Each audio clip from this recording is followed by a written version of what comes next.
राजपथ बना कर्तव्य पथ। जिसके पास सत्ता है उसके लिए किसी जगह का नाम बदल देना कोई बड़ी बात नहीं है, लेकिन गुलामी के प्रतीकों से देश को आजादी दिलाने का फैसला बड़ा है और ये बड़ा फैसला मोदी सरकार ने लिया। राजपथ का नाम बदलकर कर्तव्य पथ रख दिया। दिल्ली में इंडिया गेट से राष्ट्रपति भवन को जोड़ने वाले इस पथ का नाम 100 साल में तीसरी बार बदला गया। पहले किंग्सवे, फिर राजपथ और अब कर्तव्य पथ। नाम बदलने के पीछे प्रधानमंत्री नरेंद्र मोदी का मानना था कि राजपथ से राजा के विचार की झलक मिलती थी, लेकिन लोकतांत्रिक भारत में अब जनता सबसे ऊपर है, इसलिए दुनिया के सबसे बड़े लोकतंत्र में राजपथ के लिए कोई जगह नहीं होनी चाहिए। हमें गुलामी की छोटी सी छोटी चीज भी कहीं नजर आती है, हमारे भीतर नजर आती है, हमारे आसपास नजर आती है, हमें उससे मुक्ति पानी ही होगी। ये हमारा दूसरी प्राण शक्ति है। 8 सितंबर 2022 को प्रधानमंत्री ने न सिर्फ कर्तव्य पथ का उद्घाटन किया, बल्कि इंडिया गेट पर नेताजी सुभाष चंद्र बोस की 28 फीट ऊंची प्रतिमा का अनावरण भी किया।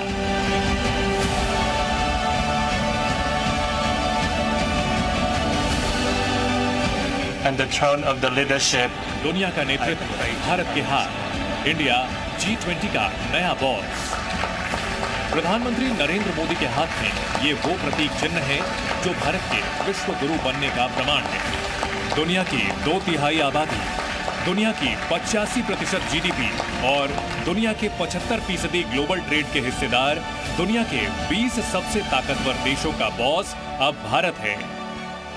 2022 के नवंबर महीने में इंडोनेशिया की राजधानी बाली में G20 सम्मेलन के दौरान भारत को G20 की अध्यक्षता मिली। विश्व G20 की तरफ आशा की नजर से देखता है। आज मैं ये आश्वासन देना चाहता हूं कि भारत की G20 अध्यक्षता इंक्लूसिव, एम्बिशियस, डिसिसिव और एक्शन ओरिएंटेड होगी। ये पहली बार है जब G20 देशों की दिशा और दशा भारत तय करेगा। सरकार पॉलिसीज द्वारा देश की प्रगति को मॉड्यूलेट करती है, तो प्राइम मिनिस्टर मोदी और मोदी की सरकार डेफिनेटली बहुत बड़े श्रेय के लायक हैं कि आज भारत की जो G20 प्रेसिडेंसी है उसको बड़ी एक्साइटमेंट या बड़ी ईगरनेस से पूरी दुनिया देख रही है कि भारत क्या G20 का डायरेक्शन देता है। ऑपरेशन गंगा, जिसकी पहचान तिरंगा है, उसका बाल भी बांका नहीं होगा। यूक्रेन में रहने वाले भारतीयों के लिए मोदी सरकार का यह भरोसा यूं ही नहीं था। 24 फरवरी 2022 को जब रूस ने यूक्रेन पर हमला कर दिया, जेलेंस्की के देश में जब रशियन टैंक मौत के गोले उगल रहे थे, पुतिन के लड़ाकू विमान आसमान से तबाही की मिसाइल गिरा रहे थे, जब यूक्रेन में रहने वाला हर शख्स डरा सहमा था, जान जोखिम में थी, तब मोदी सरकार ने वॉर के बीच मौत के मुंह से अपने लोगों को सुरक्षित बाहर निकालने के लिए मिशन चलाया, जिसका नाम था ऑपरेशन गंगा। इस रेस्क्यू मिशन में 90 विमानों के जरिए 22,500 से ज्यादा भारतीयों को सुरक्षित यूक्रेन से बाहर निकाला गया। ऐसा नहीं है कि इतना बड़ा ऑपरेशन यूं ही हो गया। प्रधानमंत्री नरेंद्र मोदी ने अपने कई मंत्रियों को यूक्रेन बॉर्डर पर भेजा ताकि लोगों के रेस्क्यू में कोई परेशानी ना हो। पीएम मोदी ने अपने प्रभाव का इस्तेमाल कर रेस्क्यू के लिए कई घंटों तक रूस को यूक्रेन पर हमला रोकने के लिए मजबूर कर दिया। और नतीजा देखिए, यूक्रेन से निकलने के बाद हर भारतीय सरकार के इस कदम की सराहना कर रहा था। हम यूक्रेन से भी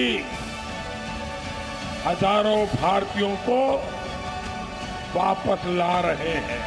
हमारे जो बेटा बेटी अभी भी वहां हैं, उनको पूरी सुरक्षा के साथ अपने घर पहुंचाने के लिए सरकार दिन रात काम कर रही है। स्वागत करते हैं भारतीय नौसेना में आईएनएस विक्रांत का। आईएनएस विक्रांत का आगमन 2 सितंबर को नौसेना में देश के पहले स्वदेशी एयरक्राफ्ट कैरियर को शामिल करते समय प्रधानमंत्री नरेंद्र मोदी ने आईएनएस विक्रांत का इंट्रोडक्शन जिस अंदाज में दिया, वो बताता है कि भारत के लिए आईएनएस विक्रांत का मतलब क्या है। विक्रांत विशाल है, विराट है, विहंगम है। विक्रांत विशिष्ट है, विक्रांत विशेष भी है। विक्रांत केवल एक युद्धपोत नहीं है, ये 21वीं सदी के भारत के परिश्रम, प्रतिभा, प्रभाव और प्रतिबद्धता का प्रमाण है।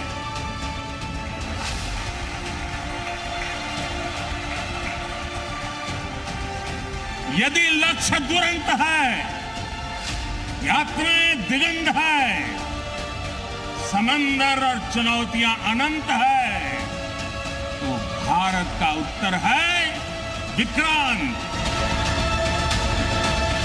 262 मीटर लंबे, 62 मीटर चौड़े और 50 मीटर ऊंचे आईएनएस विक्रांत पर एक साथ 30 एयरक्राफ्ट का बेड़ा मौजूद रह सकता है। 40,000 टन के आईएनएस विक्रांत में महासागर का महायुद्ध जीतने की पूरी क्षमता है।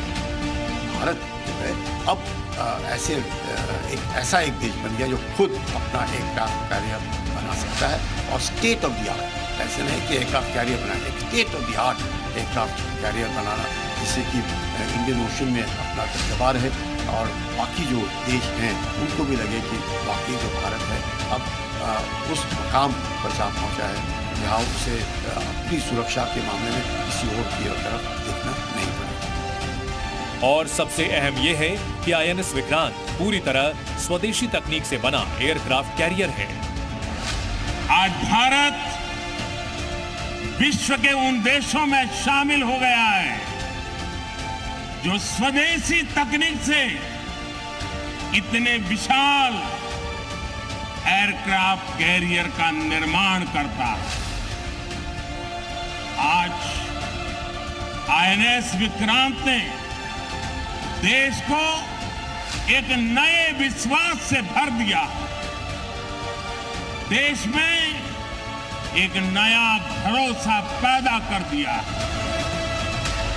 विदेशी निशान से नौसेना को मुक्ति।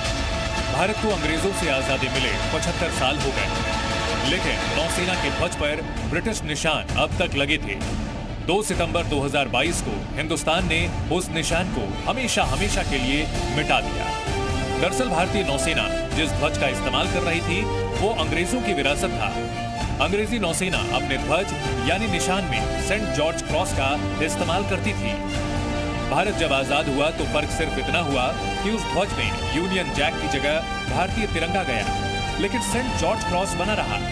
बाद में इसमें बदलाव की कोशिश की गई, लेकिन 2004 में दोबारा सेंट जॉर्ज क्रॉस आ गया और उसके बाद 2014 में उसमें थोड़ा सा परिवर्तन और किया गया और उसमें हिंदी में सत्यमेव जयते भी लिख दिया गया। लेकिन अब सेंट जॉर्ज क्रॉस पूरी तरह से गायब हो गया। आज 2 सितंबर 2022 की ऐतिहासिक तारीख को इतिहास बदलने वाला एक और काम हुआ है। आज भारत ने गुलामी के एक निशान, गुलामी के एक बोझ को अपने सीने से उतार दिया है। आज से भारतीय नौसेना को एक नया ध्वज मिला है। नौसेना के नए ध्वज में नीले रंग के बैकग्राउंड पर गोल्डन कलर में अशोक चिन्ह बना है, जिसके नीचे सत्यमेव जयते लिखा हुआ है। जिस पर अशोक चिन्ह बना है वो असल में छत्रपति शिवाजी महाराज की शाही मोहर है। प्रधानमंत्री मोदी ने इसे शिवाजी महाराज को ही समर्पित किया, क्योंकि शिवाजी महाराज के दौर में भारत समंदर की बहुत बड़ी ताकत हुआ करता था।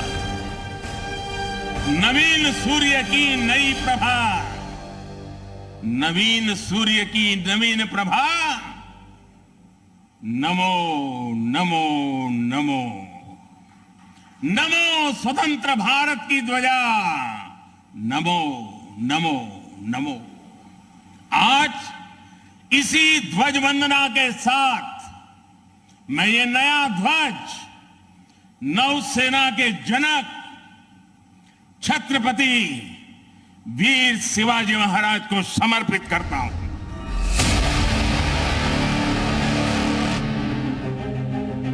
70 साल बाद आए चीते।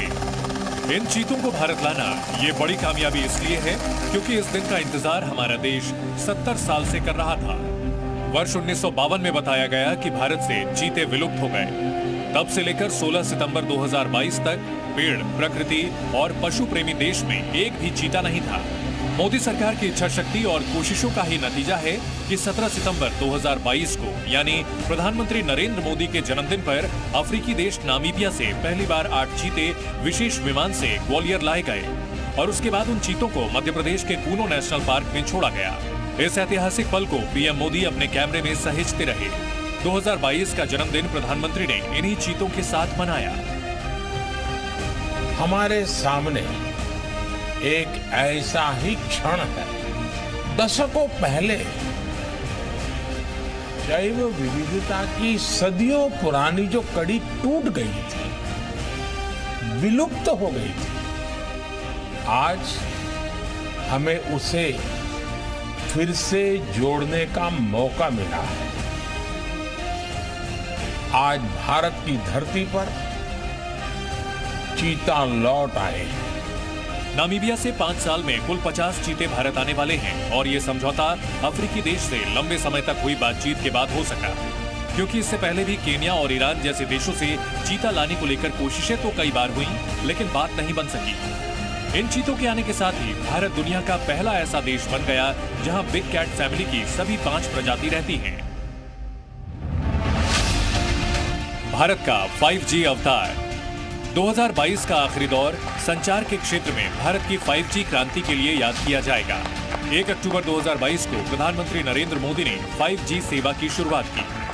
5G अवसरों के अनंत आकाश की शुरुआत है। मैं प्रत्येक भारतवासी को इसके लिए बहुत बहुत बधाई देता हूं। भारत में अब तक 4G की स्पीड से इंटरनेट सेवा मिल रही थी, लेकिन अब 5G की रफ्तार से इंटरनेट चल रहा है। पहले चरण में दिल्ली, मुंबई समेत देश के 13 बड़े शहरों में 5G सेवा शुरू हुई। 5G का मतलब ये हुआ कि अगर आपको 2 घंटे की फिल्म डाउनलोड करनी हो तो सिर्फ 10 सेकंड लगेंगे, जबकि 4G की स्पीड में 2 घंटे की फिल्म डाउनलोड करने में कम से कम 7 मिनट लगते हैं। अगर सरकार सही नियत से काम करे तो नागरिकों की नियत बदलने में देर नहीं लगती है। 2G की नियत और 5G की नियत में यही फर्क है।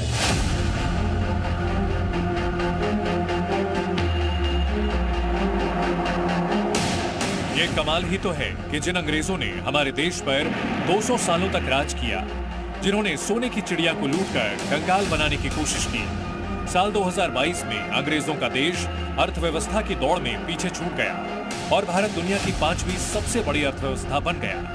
अब ब्रिटेन 6ठे नंबर पर है।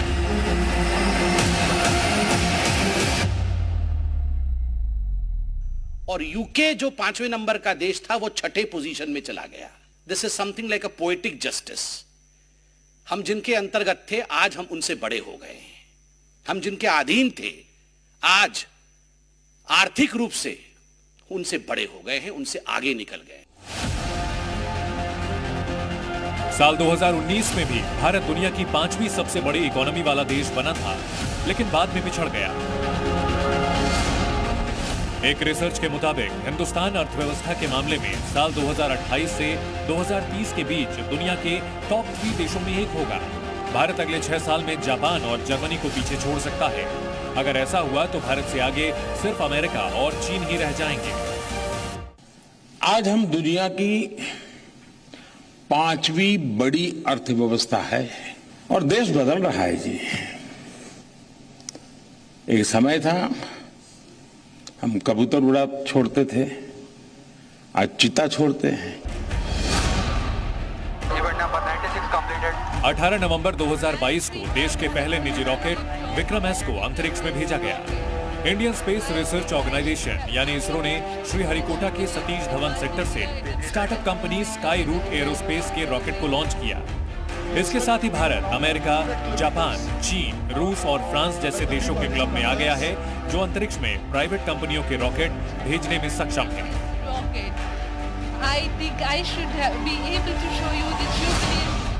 कोई देश कितना समृद्ध है, कितना खुशहाल है, कितना विकसित है, ये देखना है तो उस मुल्क की स्वास्थ्य सेवा और शिक्षा व्यवस्था को देखिए।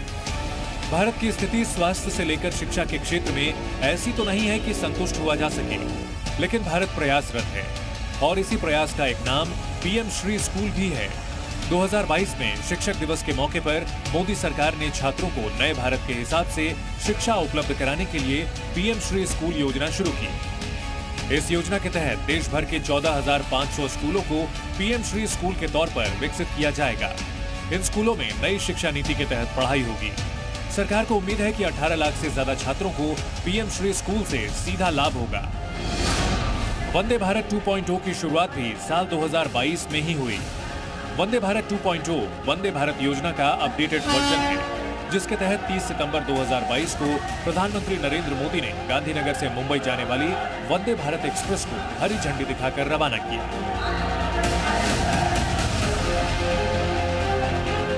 वंदे भारत एक्सप्रेस में पहले से बेहतर सीट समेत कई तरह की सुविधाओं को और बेहतर किया गया है। साथ ही रफ्तार भी बढ़ाई गई है। नई वंदे भारत ट्रेन 180 किलोमीटर प्रति घंटे की स्पीड से दौड़ सकती है। 16 अक्टूबर 2022 को प्रधानमंत्री नरेंद्र मोदी ने देश के 75 जिलों में 75 डिजिटल बैंकिंग यूनिट की शुरुआत की। इन डिजिटल बैंकिंग यूनिट्स के जरिए कस्टमर्स के सेविंग अकाउंट खोलने से लेकर अपने खाते में बची राशि पता करने, पासबुक प्रिंट कराने और पैसे भेजने तक की सारी सुविधाएं मिल रही हैं। आज देश डिजिटल इंडिया के सामर्थ्य का फिर एक बार साक्षी बन रहा है। आज 75 डिजिटल बैंकिंग यूनिट्स देश के 75 जिलों में धरातल पर उतर रही है। मैं इस मिशन से जुड़े सभी लोगों, हमारे बैंकिंग सेक्टर को, हमारे आरबीआई को बहुत बहुत बधाई देता हूं। प्रधानमंत्री नरेंद्र मोदी ने अपने जन्मदिन पर नेशनल लॉजिस्टिक पॉलिसी को लॉन्च किया। इस योजना के तहत इंजीनियरिंग, डिजिटलीकरण और परिवहन जैसे सेक्टर में बूस्ट आने की संभावना है। दावा किया जा रहा है कि नेशनल लॉजिस्टिक पॉलिसी से लॉजिस्टिक की लागत को सकल घरेलू उत्पाद के लगभग 13% से घटाकर 7.5% तक लाने की कोशिश की जाएगी।